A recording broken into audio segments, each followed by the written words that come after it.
Welcome to the live session. I think I had my microphone mute. Welcome. Good morning, good afternoon, good evening, wherever you are.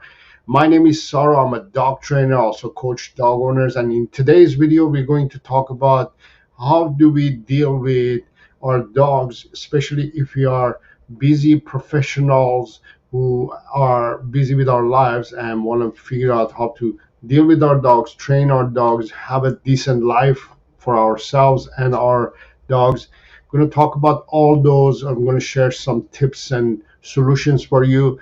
Plus, I'm going to answer your dog related questions. And I see that Auburn is here. Looking forward to dog training tips. Remember, never leave dogs or people in a hot car and never over exercise your dog. These are great tips. I strongly agree.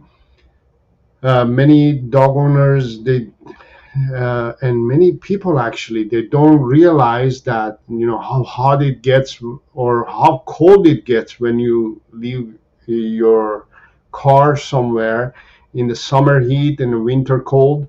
um, it's very dangerous. It's very uncomfortable for dogs to be in a closed uh, car.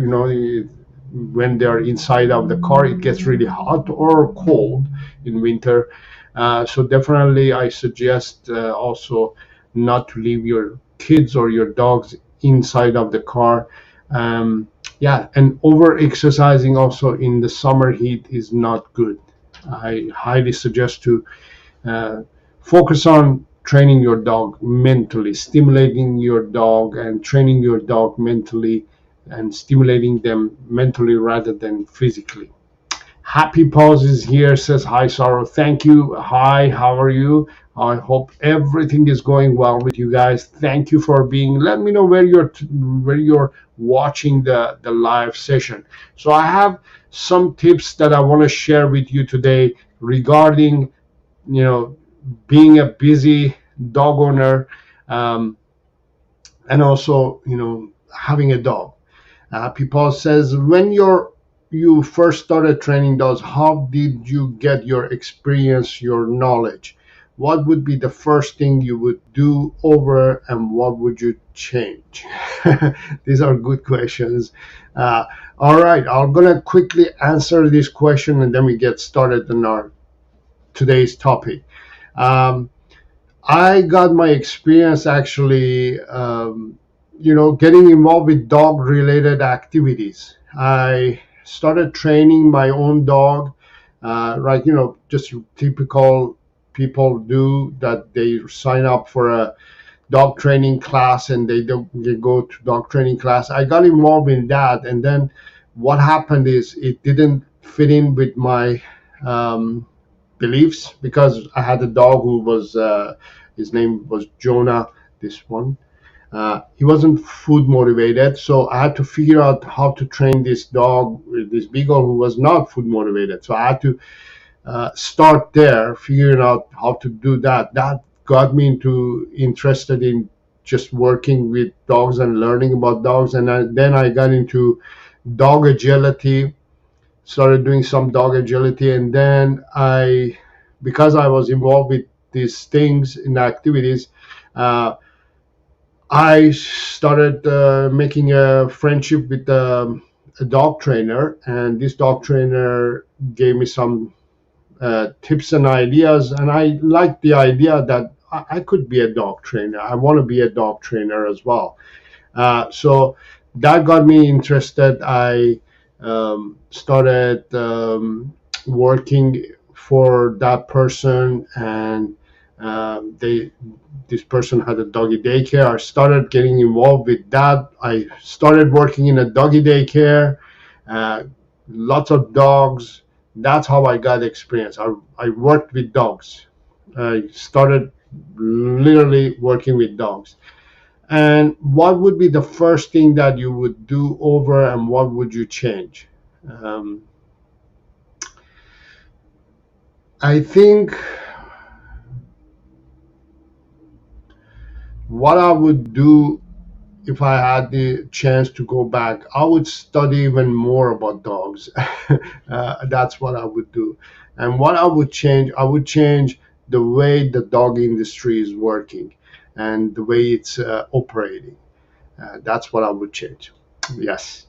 All right. So let's. I'm going to start with the today's topic, which is first of all being a busy dog owner. So first thing that we want to learn is balancing work and dog ownership. So I have some notes over on my left, my right. That's what I'm going to be looking at sometimes to get my bullet points, so I won't forget what I'm supposed to talk about. So as a dog owner, when we are busy, especially if we are busy professionals, like, if you're a doctor, if you're a physician, if you have a day job that you have to go and you're busy most of the day and you own a dog, you have to understand that you have to somehow balance work and dog ownership, because as a dog owner, we are also family, or a family. We have a family that we have to take care of. It's either us or our family and our dogs. So depending on that, we have to figure out a way to balance work and dog ownership. And one of the things that I always suggest to dog owners, especially if they're busy with life, it's always figure out somehow to create a break, or I call it the Zen moment, that you can say, you know what, today, or every day at this time, I'm going to dedicate my time to my dog. And whether it's going for a walk with your dog, whether it's training your dog, whether it's just spending some time with your dog, you have to be able to dedicate some time to your dog. Beside that, you're going to be dedicating to your family members, kids, or whoever it is, right? You want to dedicate some time to your dog. And I suggest, at least half an hour a day to dedicate time to your dog, because it's important to understand that dogs are also creatures that they have needs, and um, they have feelings and emotions just like you do. So you have to be able to dedicate some time to them and give them some attention. So first of all, dedicate that time that you can give to your dog every day. Plus, it's a good idea to make it a routine. Let's say every day at 6 o'clock, for example, I spend time with my dog. Between 6 and 6:30 is my time spending with my dog every day. So don't bother me, family members, friends. Don't bother me during this time. Or Mondays, Wednesdays, Fridays, I spend time with my dog. Create a routine so you have that dedication and that routine actually built in your own lifestyle. So therefore, you can say, you know what, on these days or every day at this time, I'm doing this with my dog. Put it in your phone. Put it in your calendar on your phone. Make it a habit. Make it a routine, right? And go and do things that you like to do with your dog. Whether it's playing with your dog, whether it's training your dog, whether going for a walk with your dog, whether just hanging out with your dog. Focus on that. So balancing work and dog ownership is very important. Uh, there are lots more to talk about this topic itself, but I would say the highlight is that you want to make sure that you schedule it and make it a routine in your lifestyle. The next thing is, as a busy dog owner, professional busy dog owner, you have to realize that uh, there has to be an effective training techniques and methods that you need to be using, right? What I mean by that is a training session has to be, or a training method has to be a training method that you agree with it, you like with your heart and soul, you feel comfortable using that dog training method. What I mean by that is, I don't know if you know, but there are so many methods and styles of dog training. To name a few: dog training using treats, dog training using uh, shock collars, dog training using force, dog training using domination, dog training using uh, relationship based training, dog training using play and praise. There's so many styles of dog training, methods of dog training, and my specialty is using play and praise as a reward system to train dogs, for example, right? So there are so many methods of dog trainings out there that you can select. Your goal should be, first of all, finding out a dog training method that, or dog trainer that you're really comfortable with. You feel that this is the right dog training system for me and for my dog. So you pick one and you commit to that system of dog training method that you're comfortable with. Now, overall, dog training, when it is done in our society nowadays, they tell you to train your dog maybe once a week or twice a week. You don't want to do long sessions. You want to make it short, and you want to use your treats. You want to use your method that you've selected, either to tools, the training tools that you have selected in a way, shock collar, whatever it is, right? You want to use it that way. You want to use it, and it's too many restrictions.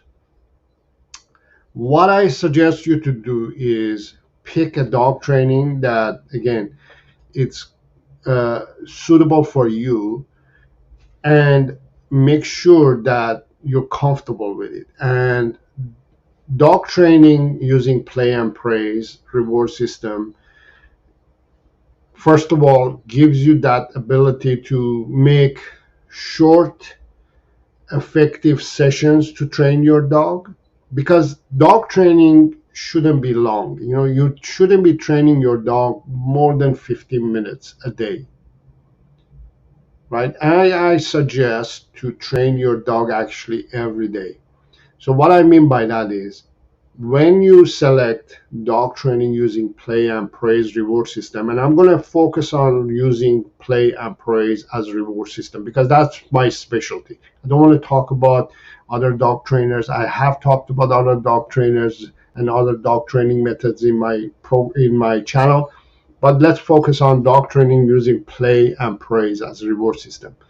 Because you are using play and praise as a reward system to train your dog, you're literally interacting with your dog, you're playing with your dog, you're having a good time, your dog is having a good time with you. Because of that creates a lot of stimulation. So a dog shouldn't be stimulated more than 15 minutes physically and mentally, emotionally.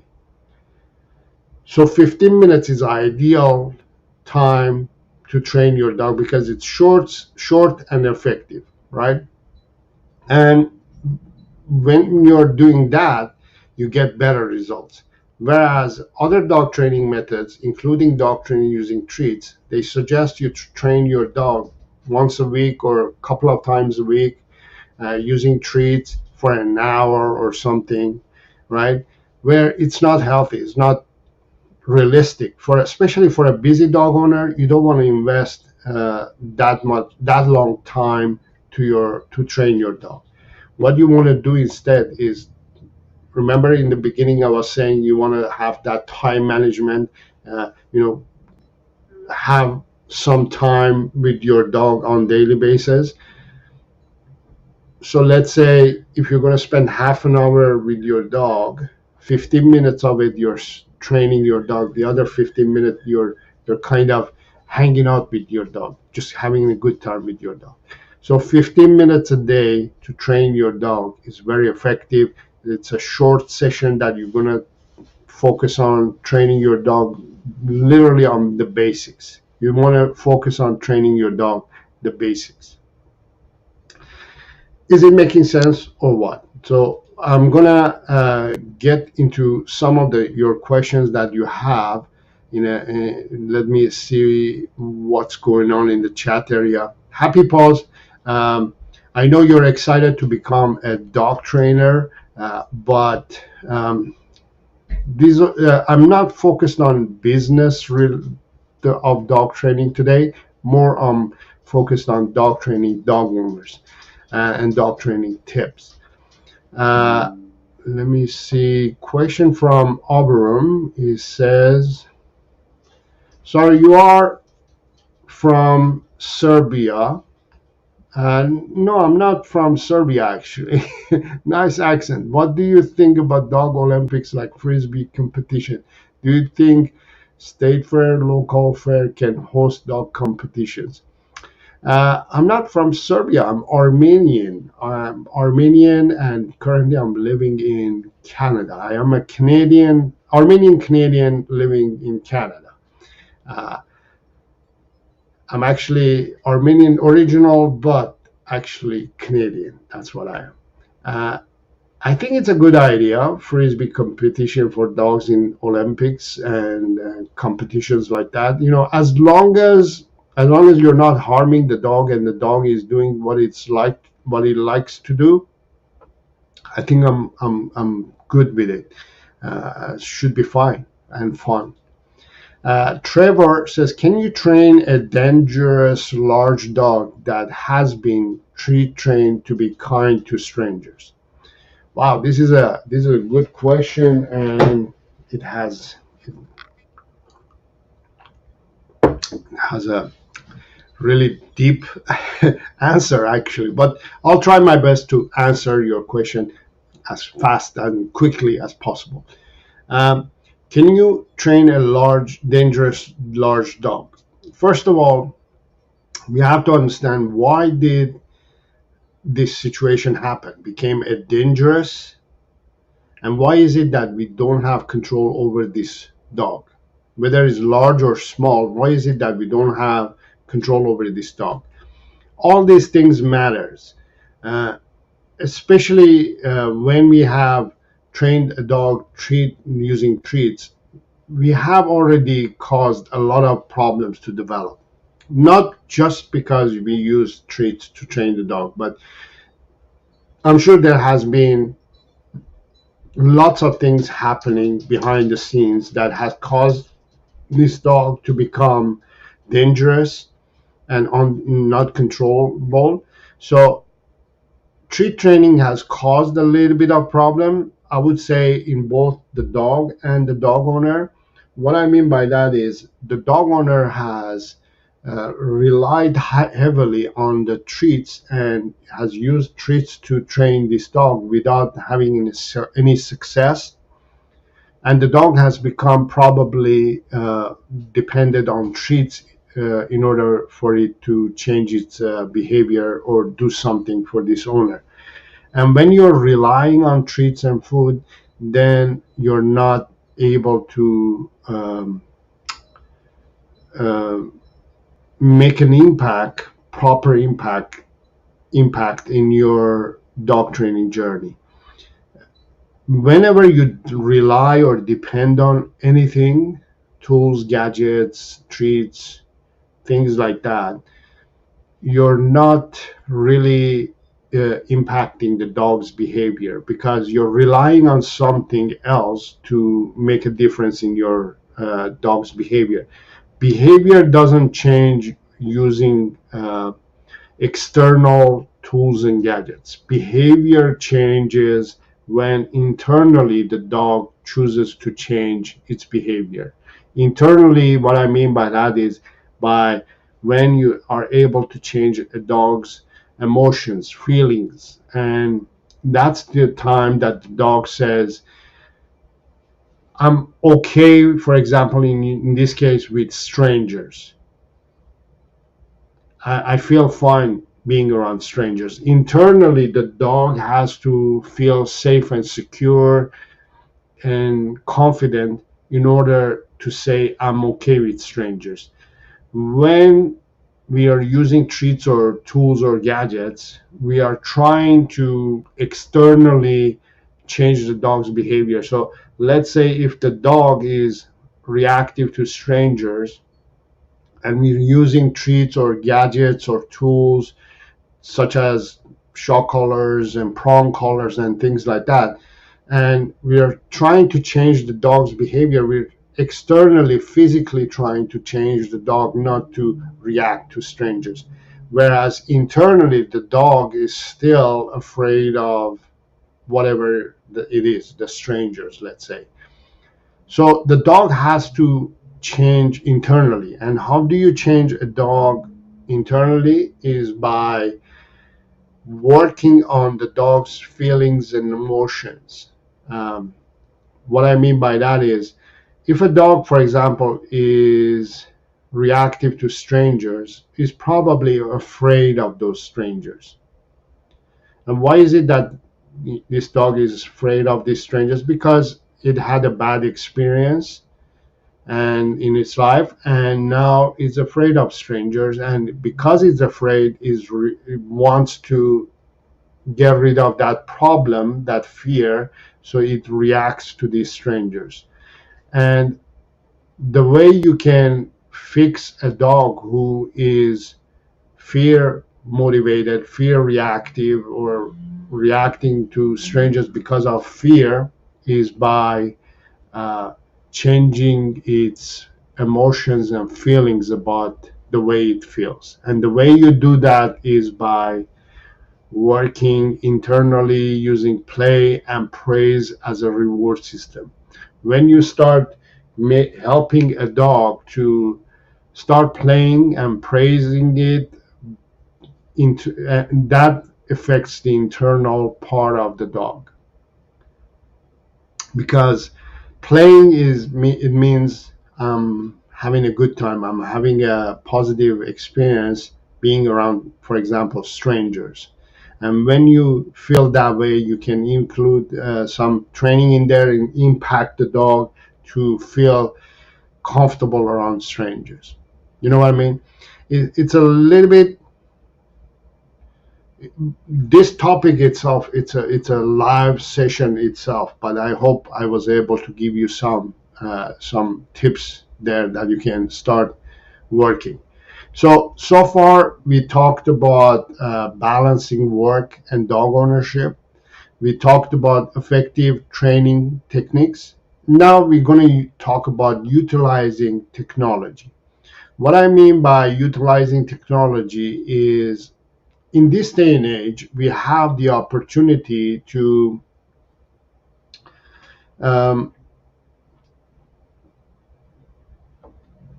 take advantage of the technology that we have in our literally palm of our hands. Uh, so what I mean by that is, those days that you have to go to see a dog trainer in person, drive somewhere, go and see the dog trainer in person, or go to register on to a dog training class and go to the class. I think those days are kind of over nowadays. We need to be able to use technology to our advance. And one of the good things about technology is that it makes everything to be a little bit much easier. We can get information nowadays literally within seconds. So why are we not using this technology in dog training? So let me give you an example of what I mean by that. So I used to run dog training classes, group classes. I used to do private trainings as well, and these were okay. These were good, but inside, I didn't feel that I was impacting dog owners the way I wanted to impact. Why is it? Because just think of it, we're in a group class. There are 6 to 12 students, like people, plus their family members, plus 6 to 12 dogs in the classroom. And I'm trying to teach these dog owners the basics of dog training. I'm trying to teach them a little bit advanced levels of dog training, a little bit of content and information that such as this. And if you're in that environment, it's just too much, first of all, for me to express my lessons in that group. It's chaos happening in front of me. And also for the dog owners, is also too much of distraction, too much of things are happening around that causes them not to be able to focus on learning. Plus, the dogs themselves are in an environment that is too stimulating for them, where they feel like, you know what, this is too much for me. I'm not going to pay attention to the lessons that I'm supposed to learn. What am I doing here? Why am I here? Why am I hanging out with all these dogs? That dog wants to kill me. That dog wants to play with me. That dog wants to come and sniff me. I'm scared of that dog. All these things are happening in the classroom, where I feel, I felt that, it was just too much for dogs, right? And because it was too much for the dogs, I wasn't able to impact my community as much as I wanted, the way I wanted, actually. So even if I'm doing private training, the same emotions and feelings and distractions are happening one on one with the dog and the dog owner, with me as well. So a few years ago, pandemic happened, and we had to move into online training, right? Online coaching and training online. And that's where I realized that most of my students are getting better results online than offline. The reason for that was because when as a dog owner, you need to first of all learn the basics. You need to learn the ABCs of dog training, right? And as a dog, you need to also learn the ABCs of training, right? And when you are trying to teach ABCs, you need to have an environment and situation that is nice and calm and relaxed. And your home is the best place, just like this. Like, I'm teaching you now something, and you're somewhere in the world learning this, right? And you're sitting in your home, relaxed. Your dog hopefully is nice and calm, lying down, relaxed somewhere. This is the environment that you can learn and you can teach your dog. So I can work like this with all my students, even in group setting like this, or one-on-one setting just like this, and explain what you're supposed to do with your dog. I can actually show you. I can bring my dog and show you what to do, or you can do the task with your dog, and I can correct you. No, don't do this, don't do that, do it like this. Pull the leash up or pull the leash. Don't pull the leash. Play with your dog like this. Play with your dog like that. I can explain all these things, right? And that's when I start making a difference. So now I'm getting results, and as a dog owner, you're getting results as well.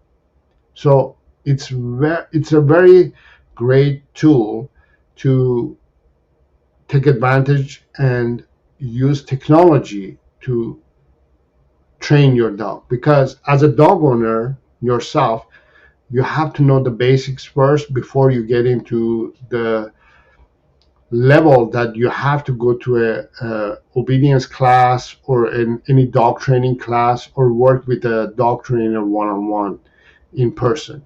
Because if you don't know the ABCs, you're not going to be able to work in different settings. You need to have the fundamentals, the foundation, before you get into that situation that you are in a group class. I think that's one of the mistakes as a dog trainer in the dog industry we are making nowadays, that we are asking dog owners to join a group class where they are not physically, mentally, emotionally prepared and ready to join a class. That's I think one of the biggest mistakes that we're making when it comes to dog training. We have to build the fundamentals and the foundation in home setting, in a comfortable setting for the dog owner and the dog, and then um, maybe in future, once the dog and the dog owner have learned the basics, then maybe it's a good time to include in a group class. But if you have learned the basics, I don't think you need to do any more classes anymore anyways. So you can continue on learning and building layers of information in your vocabulary and in your training tools. So training utilizing technology, it's a great idea. Next thing that I would suggest and focus on as a busy dog owner, a busy professional dog owner, is that we can personalize the dog training. Yes, I have answered questions. Yeah. Um, I was just told, did I answer all questions? I will get to the questions, the ones that I haven't answered. But as I'm going through the presentation today, I'm focused more on helping dog owners, helping busy dog owners, professional busy dog owners um, to deal with their dog related and dog training situation. I'm Happy Paws. I'm not going to be talking about dog training business itself. Um, I will leave that at the very end. If there is time, I will get to those. But at the moment, I'm just focused on training busy dog owners topic. So let's talk about personalized dog training plans. So when it comes to especially using training dogs, using play and praise reward system, using technology, right? Using um, systems like this to train dog owners. As a dog trainer, I can personalize the dog training plan. So I can customize it. If let's say a dog owner has a dog who's reactive. Let's say if a dog owner has a dog who's very excited when meets people. Let's say if there's a dog who's afraid of dogs. There's a dog who's scared of people. All these individuals, they literally end up in a group class. Each one of them has a different problem, different issue, but yet when you bring them in a group class, they're in the same bucket. And as a dog trainer, I have to help each one of them. Do you see the problem that we have now? But because we're using technology to take advantage, I can work with each person individually and help them individually deal with their individual problems. So a dog who has issue with, let's say, fear of strangers, I can customize a program that is ideal for that individual. Where, for example, I would say, with your dog, I want you to stay 30 feet away from strangers, for example. right? Whereas we have a dog who's very excited with when it meets people. Let's say I can customize a program for this dog owner and dog and say, when you meet people, I want you to stay 10 feet away instead of 30 feet away, 10 feet away, and I want you to do this and that. So I can customize the solution for each individual, right? We can we can also address the specific needs of that dog and that dog owner. And we can set realistic goals for each individual dog and dog owner. So a dog who's excited to see people, for example, I can realistically say we can solve that issue within 3 months. But a dog owner who's dealing with a dog who's afraid of people and dogs, I can be realistic and tell them that realistic goal that we can set to deal with your dog is a year. So again, I can customize all these things. And that's the great thing about, again, using technology to uh, to achieve our goals, right? So you want to focus on these ideas, especially if you're a busy professional dog owner. Okay, let me see if there's any questions. Um,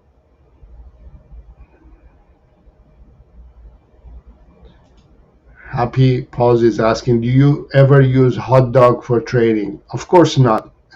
I don't use treats or food to train dogs. I only use play and praise as a reward. Auburn is asking, a friend uses Cheerios for dog training. We use small treats to reward puppy to return tennis ball on the tennis court. He's good dog. Cheerios, you mean I'm guessing you're saying you're using your dog's, the person is using the dog's kibble, dry food, to train the dog to return the tennis ball. uh, I mean, you know, I wouldn't do that. I wouldn't suggest doing it either. I would use the game itself to be engaging and motivate the dog to play the game properly. And there is a way of properly playing a game such as fetch, for example. And when it comes to playing, for example, the fetch game itself is the reward. You shouldn't be including treats itself in the game itself, because you're already rewarding the dog with the game, the tennis ball or whatever it is. It already a reward. You don't need to add another treats or food to reward the dog. That's where the confusion happens. That's where the dog and the dog owner get confused. That's one of the reasons I don't suggest using treats or food as the main source of training tool or whatever it is.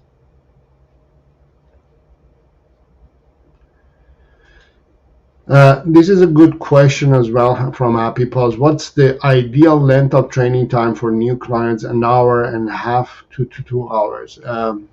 I would suggest, um, overall, you don't want to make the training session long, especially for the dog. When the dog is when you train a dog, you're literally physically, mentally, emotionally are stimulating the dog.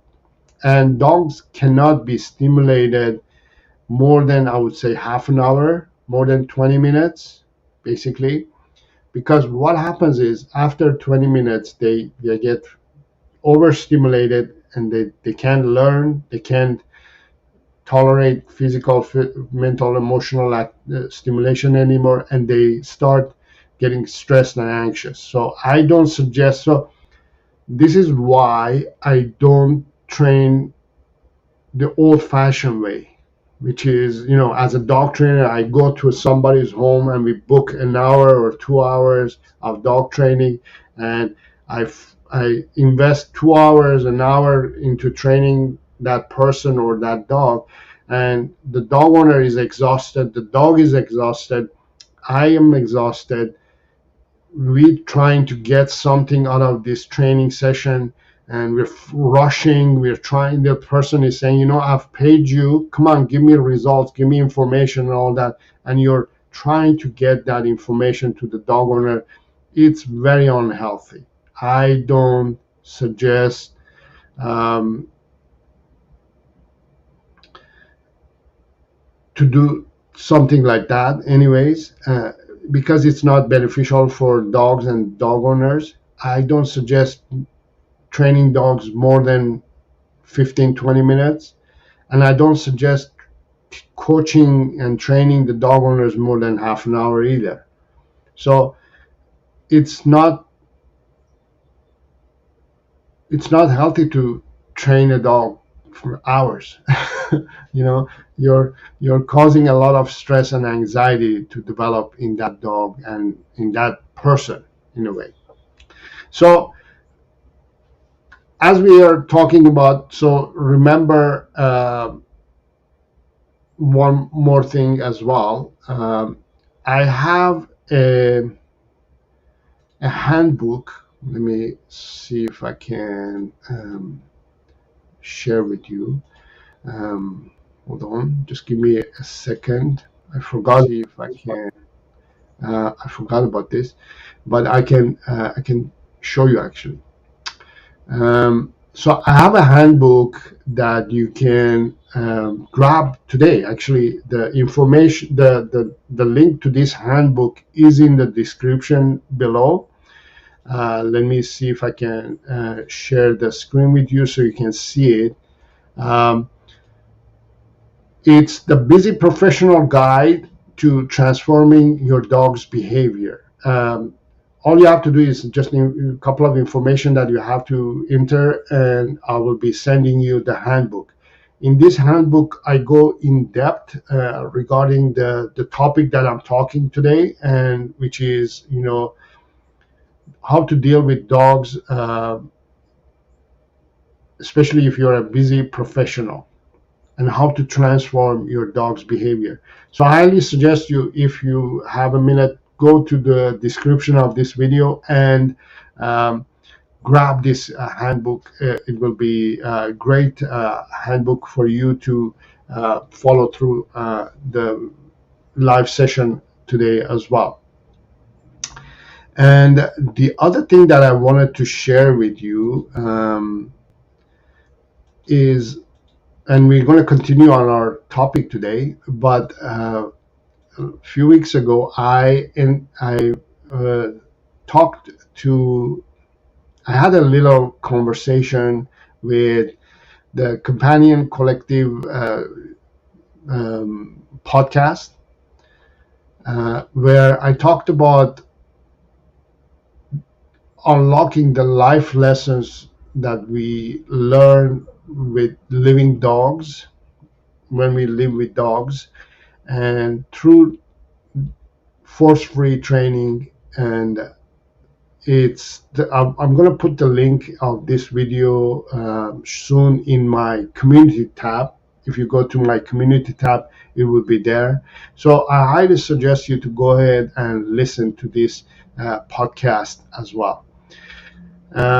So let's continue with our lesson. So the next thing that I want you to focus is time management in dog training. And time management in dog training is something that, again, I talked about it in the beginning, but basically what you want to do is dedicate some time which is realistic to you, to your life, that you can say, you know what, I'm going to dedicate my time to do this with my dog, with my to train my dog.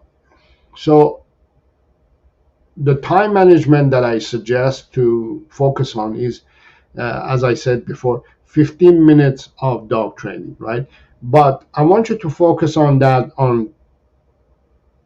to do on a daily basis, 15 minutes of training and playing with your dog. And you have seen a lot of videos on my channel that I talk about, um, basically, how do you mix play in your training session, right?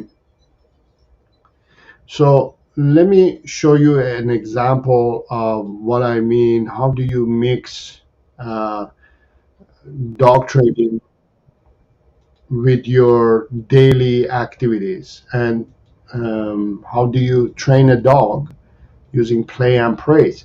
So I'm going to just play this without the audio so you can have an idea of what I mean. So what I do, I just put 15 minutes aside and I say, you know what, I'm going to train my dog using the activity that my dog likes, right? So if it's 15 minutes of dog training that I want to do with my dog every day, I'm going to play with my dog. If my dog is praise motivated, I'm going to be using praise for 15 minutes to praise my dog. So for example, in this case, you're seeing I'm praising my other dog for sitting and, training my dog and doing things like that. I'm praising my dog.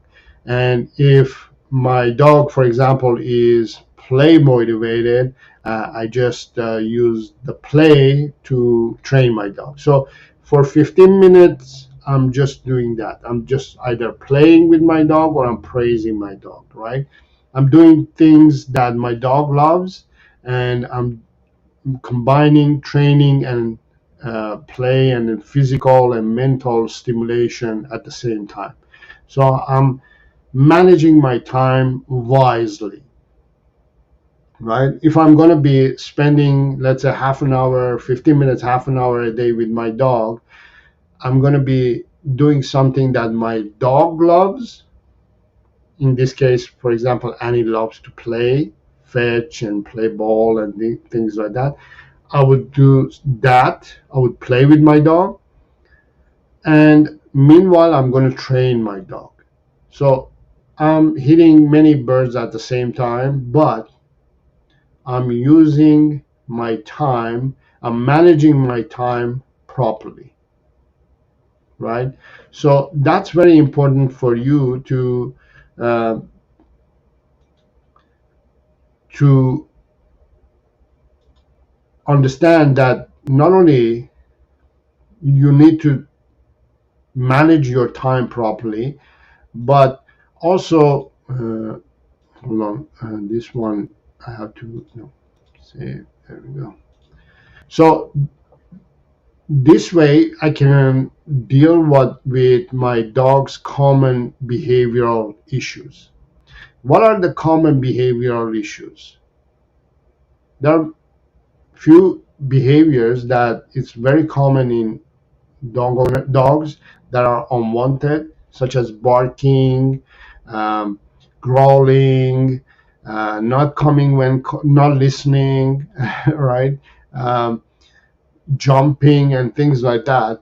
So let's say if we have common behavioral issues, are these behavioral issues only a dog's problem, or is it a problem that a dog owner has created?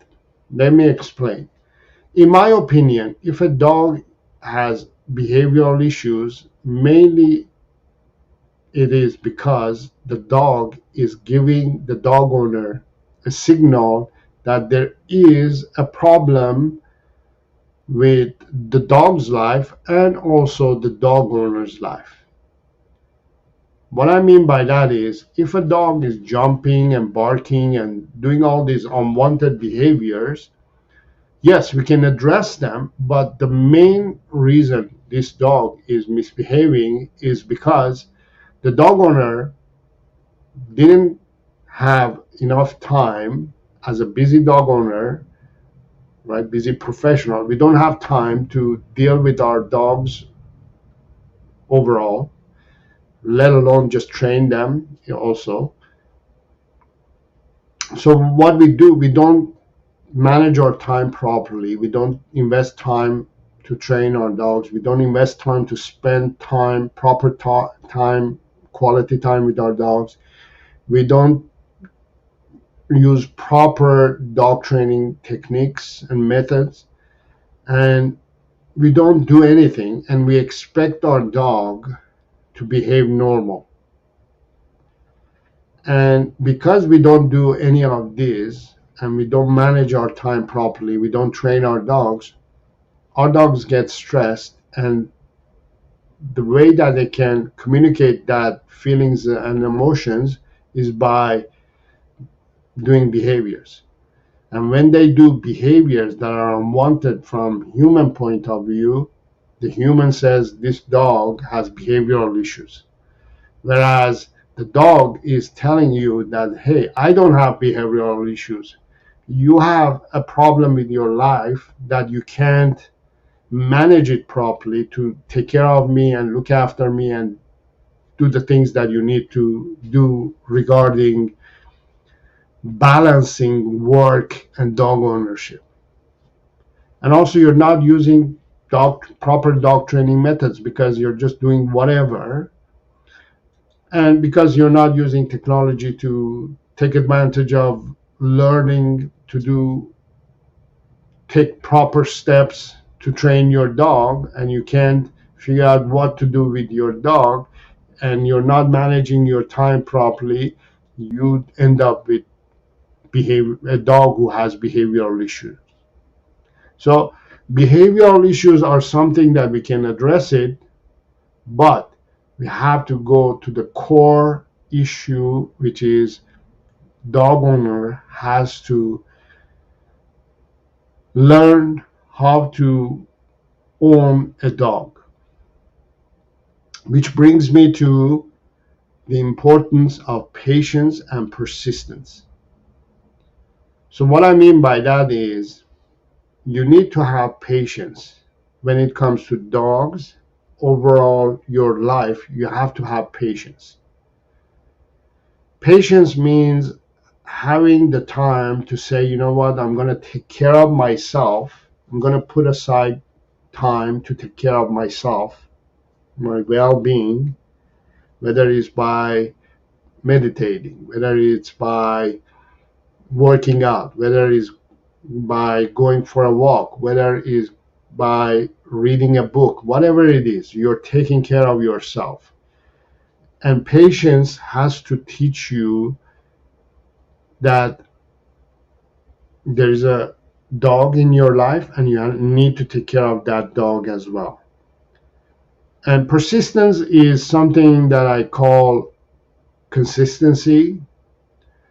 And when you're consistent regarding taking care of yourself, regarding setting time and energy and effort to take care of yourself so you can take care of your dog, your family member, your community, your society, your world, then you're going to have better impact, not only in your dog's life, but in your own life and overall life of our society and community. So it's very important to be patient and be persistent in your actions that you're taking. As a dog owner, as a busy professional dog owner, you have a lot of commitments that you have to look after and take care of. One of them should be your dog. One of them should be you. One of them should be your family. One of them should be your life as well. So balance work and dog ownership. Choose an effective dog training. I suggest you to use play and praise as reward system. I suggest you to utilize technology to take advantage of this opportunity that we have to learn exactly what you need to learn in a setting and environment that is ideal for you and your dog. You need to personalize the training plan. Don't just go with everybody else and just join them and be one of them. You have to figure out how to deal with your own life, your own dog's problems, your own dog's issues. And you have to learn to manage your time when it comes to dog training. That way, you can solve your dog's behavioral issues by learning that you need to focus on having patience and be persistent. Now, if you want to learn more how I can help you as well, first of all, you can go to my website, sarodogtraining.com, book a free video call with me so we can go and talk about deeper in regarding this topic and figure out if I can simplify your life, simplify your hectic schedule with the plan that I have, and transform your dog's behavior with a custom made, tailored, time efficient solution using my online dog training program that I have. We're going to be playing. I'm going to teach you to play with your dog, train your dog, bond with your dog, and enjoy your dog and your life. So if you want to achieve that, go to my website. The link is in the description where you can book your free video call with me. And also, if you are interested, go ahead and um, grab my free guide, the Busy Professional Guide to Transforming Your Dog's Behavior. Again, the link is in the description as well. Go ahead and grab that so you can have an idea of what you're supposed to do as a busy professional dog owner. Let's get into Q&A session now. Let me answer your questions. Thank you. Happy pause. Yes, please. I always forget to ask my viewers. Please give it a thumbs up if you're enjoying what you're learning today. Let me see.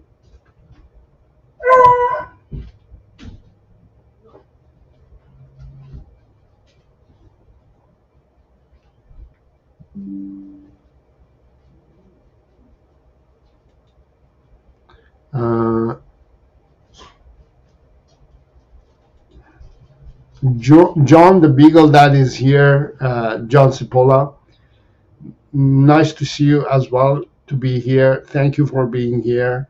So I think I have answered most of your questions. If there's any other questions, please feel free to ask them. Happy Paws, I know in a way you are interested into becoming a dog trainer and you're interested in learning dog training business. I think my number one tip for you would be to learn not only dog training, but business in general. Learn how to run a business. If you want to become a dog trainer, you have to learn how to run a business, and try to learn how to run a business. And once you learn that, then you can implement all that information that you have learned into your dog training.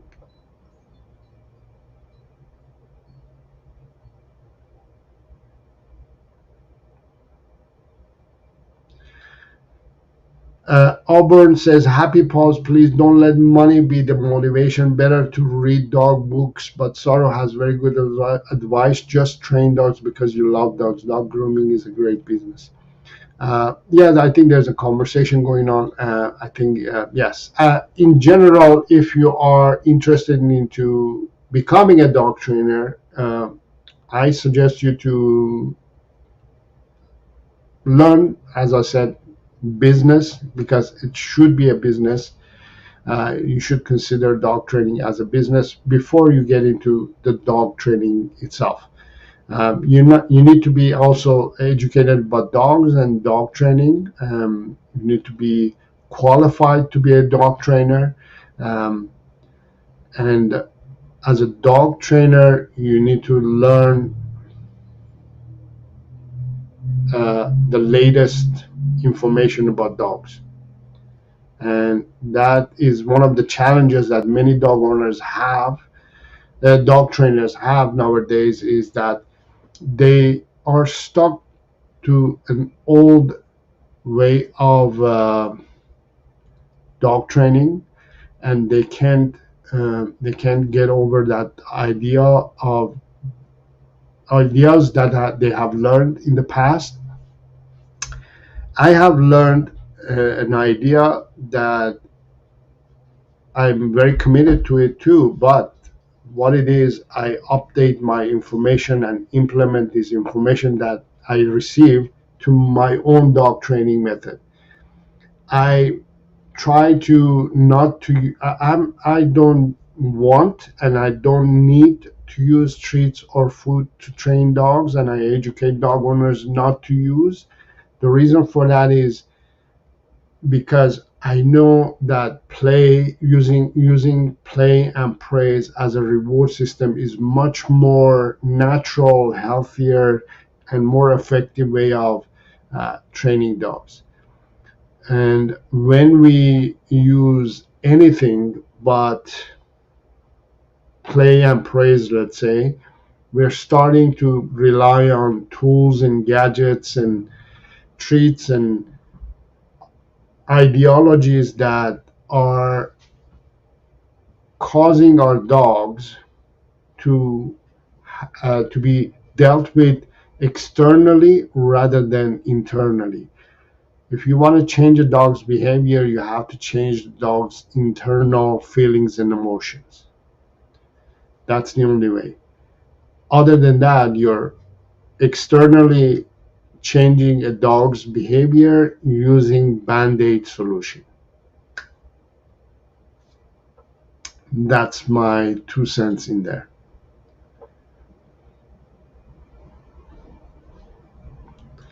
For sure, that's a good way of ending today's live session. Beware of untrained, stressed, aggressive dogs. Right? Most dogs who are aggressive and they want to harm other animals or other humans is because they have